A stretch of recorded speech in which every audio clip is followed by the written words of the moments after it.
আমরা প্রায়ই বলি স্রষ্টা সর্বশক্তিমান, কিন্তু এই সর্বশক্তিমান শব্দটা কি সত্যিই কোনো অর্থ বহন করে? আপনাকে এমন একটি প্রশ্ন করা সম্ভব যা দিয়ে আপনি মুহূর্তেই বুঝতে পারবেন একজন স্রষ্টার পক্ষে সর্বশক্তিমান হওয়া যুক্তিগতভাবে অসম্ভব। আসুন দুই বন্ধুর আলোচনা শুনি। জানিস, আমার একটা ছোট্ট প্রশ্নের সহজেই প্রমাণ করা যায় সর্বশক্তিমান বলে বাস্তবে কিছু থাকা সম্ভব না। আমরা যে স্রষ্টাকে সব ক্ষমতার অধিকারী বলি, সেই ধারণাটাই ভুল। বলিস কি? এক প্রশ্নে সর্বশক্তিমান স্রষ্টাকে নাকচ করে দিবি? শুনি তোর সেই প্রশ্ন।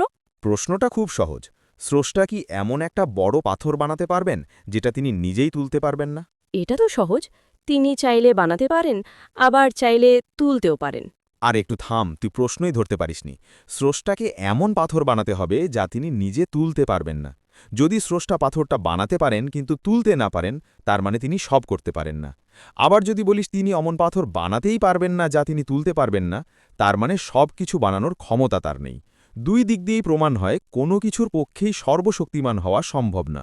ধুর, তুই তো অবাস্তব ও অসম্ভব কথা বলছিস।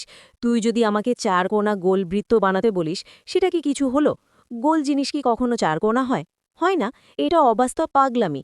তেমনি স্রষ্টা নিজের চেয়ে বেশি ভারী পাথর বানাবেন, এটা একটা অবাস্তব কথা। অবাস্তব কিছু না পারা তো আর অক্ষমতা না। চারকোনা বৃত্তের উদাহরণ দিয়ে বিষয়টাকে এড়িয়ে যেতে চাইছিস, কিন্তু চারকোনা বৃত্ত হল জ্যামিতিকভাবে অর্থহীন কথা। আর আমি যে পাথরের কথা বলছি সেটা একটা বাস্তব সম্ভব কাজের চ্যালেঞ্জ। পাথর একটা বাস্তব বস্তু যা অস্তিত্বশীল হতে পারে। আর কোনো কিছু তোলা বা না তোলা হলো একটা শক্তির পরীক্ষা। প্রশ্নে কোনো জ্যামিতিক ভুল নেই বা কথার মারপ্যাচ নেই। যেমন তুই বললি এটা অবাস্তব বা অসম্ভব কাজ, কিন্তু দেখ, এই অসম্ভব কাজটা আমি বা তুই মানে সাধারণ মানুষ কিন্তু অনায়াসেই করতে পারি। মানুষ পারে? কিভাবে? মানুষ কি নিজের চেয়ে বেশি ভারী কিছু বানাতে পারে? কেন পারবে না? ধর আমি একটা একটা করে ইট জমিয়ে বিশাল একটা স্তূপ বানালাম।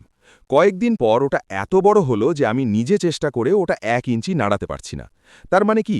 আমি আমার নিজের শক্তির চেয়েও বড় বা ভারী একটা কিছু তৈরি করে ফেললাম। আমার সেই ক্ষমতা আছে। কিন্তু আমার আর তোর যে ক্ষমতাটুকু আছে, স্রষ্টার সেই সামান্য ক্ষমতাটুকু পর্যন্ত নেই। কিন্তু স্রষ্টা তো প্রকৃতির নিয়ম বা যুক্তি মেনে চলেন। তিনি প্রকৃতির নিয়মের বাইরে বা যুক্তির বাইরে গিয়ে নিজেকে ছোট করবেন কেন? আমার প্রশ্ন প্রকৃতির নিয়মের মধ্যেই আছে। তাছাড়া তুই যখনই বলবি স্রষ্টার যুক্তি বা প্রকৃতির নিয়ম মেনে চলেন, তখনই কিন্তু তুই মেনে নিচ্ছিস যে যুক্তি ও প্রকৃতি স্রষ্টার চেয়েও বড়। স্রষ্টা ওই নিয়মের বাইরে যেতে পারেন না। তার মানে স্রষ্টার নিয়মের বাইরে সর্বময় ক্ষমতা বা ফ্রি উইল নেই। একটা পাথর যেমন চাইলেও নিজেকে তুলতে পারে না, এমন পাথর বানাতে পারে না, তেমনি স্রষ্টাও পারে না। অর্থাৎ এদিক দিয়ে স্রষ্টা ও ওই অক্ষম পাথরের মধ্যে কোনো পার্থক্য থাকল না। তাহলে তুই বলতে চাচ্ছিস স্রষ্টার কোনো স্বাধীনতা নেই, তিনি সর্বশক্তিমান নন? আমি বলতে চাচ্ছি স্রষ্টাকে যৌক্তিকভাবে সবকিছু করতে পারে প্রমাণ করতে গিয়ে আসলে তাকে একটা অক্ষম বা দুর্বল সত্তা হিসাবে দেখাচ্ছিস। সামান্য মানুষের যে স্বাধীনতা ও ক্ষমতা আছে নিজের সীমা অতিক্রম করার বা নিজের চেয়ে বড় কিছু তৈরি করার, স্রষ্টার সেই সামান্য ক্ষমতাটুকু পর্যন্ত নেই। তার মানে মানুষের সীমাবদ্ধতা বা সবকিছু না করতে পারা বা সবকিছু না জানা, এটাই কি মানুষের বড় শক্তি? ঠিক তাই। এ কারণেই মানুষ নিজের চেয়ে বড় কিছু তৈরি করতে পারে।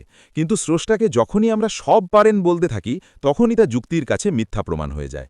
তাই সর্বশক্তিমান ধারণাটা মানুষের কল্পনা মাত্র, যা যুক্তি ও বাস্তব উদাহরণ দিয়ে কোনোভাবেই প্রমাণ করা যাবে না। বন্ধুরা, এই ছিল দুই বন্ধুর মধ্যে আলোচনা। আমরাও প্রশ্নটা রেখে দিলাম ভবিষ্যৎ ও সব ধর্মবর্ণের মানুষের জন্য। আপনি কখনো পারলে এই প্রশ্নের উত্তর দিয়ে যাবেন।